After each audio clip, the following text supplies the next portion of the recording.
Hi hello' নমস্কাৰ guys, স্বাগতম জনাইছোঁ মোৰ নতুন এটি ভিডিঅ'লৈ। আজি মই আপোনালোকক দেখুৱাবলৈ ওলাইছোঁ দৰং জিলাৰ এটা পৰম্পৰাগতভাৱে চলি অহা দৌল উৎসৱ বা দেউল উৎসৱ। এই দেউল শব্দটো সংস্কৃত দেৱদৌল শব্দৰ পৰা বিকাশ লাভ কৰা বুলি পণ্ডিতসকলে অনুমান কৰিছে। বহাগ মাহত তিথি অনুযায়ী এই অনুষ্ঠান উদযাপন কৰা হয়। এই দৌল উৎসৱ অনুষ্ঠিত কৰিবলৈ প্ৰতিখন গাঁৱতে স্থায়ী বা অস্থায়ী ওখ মাটিৰ ভেটি বনোৱা হয়। ইয়াক দেউলৰ ভেটি হিচাপেও স্থানীয় হিচাপে জনা যায়। এই দেউলৰ ভেটিত ভগৱান বিষ্ণুক স্থাপন কৰা হয় আৰু ভগৱান বিষ্ণুৰ পূজা অৰ্চনা কৰা হয়। এই দৌল উৎসৱত মেলা অনুষ্ঠান পতা হয়, ভাওনা, থিয় নাগাৰা নাম আদি প্ৰদৰ্শন কৰা হয়। আজি মই আপোনালোকক দেখুৱাবলৈ ওলাইছোঁ আমাৰ গাঁৱৰে দৰং জিলাৰ সৰু ঠাকুৰাবাৰী গাঁৱৰ নৰসিংহ মন্দিৰৰ দৌল উৎসৱ। আমাৰ নৰসিংহ দৌল উৎসৱ, সৰু ঠাকুৰাবাৰী আলোচিকা সৰু ঠাকুৰাবাৰী দৌল উৎসৱ। দাদা নমস্কাৰ।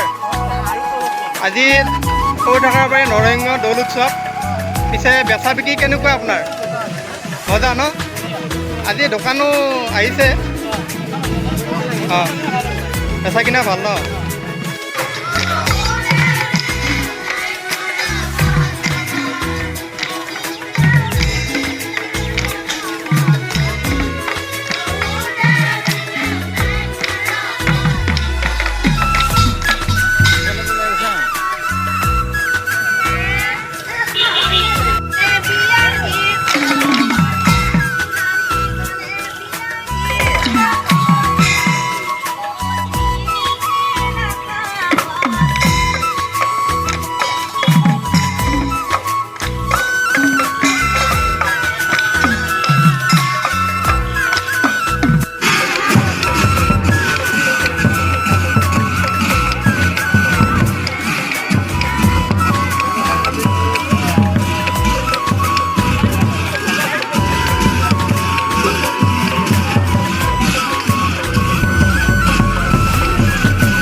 আমাৰ ভবানী ব্যস্ত সুন্দৰ এটা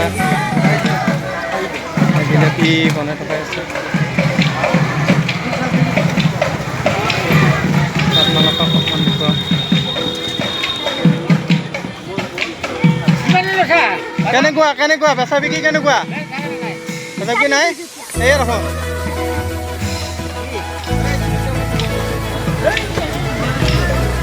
এয়া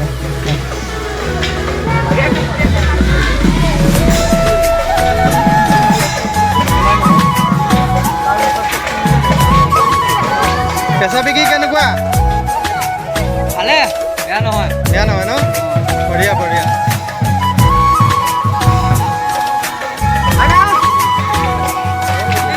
হয় দোকানী, কেনেকুৱা বেচা বিক্ৰী কেনেকুৱা? বঢ়িয়া বঢ়িয়া বঢ়িয়া। কি খাইছা তুমি? ধুনীয়া। অলপ এবাৰ আমি নাম দেখুৱাওঁ আপোনালোকক।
মোৰ ভিডিঅ'টো যদি চাই ভাল লাগিলে লাইক আৰু শ্বেয়াৰ কৰি দিবলৈ একেবাৰে নাপাহৰিব।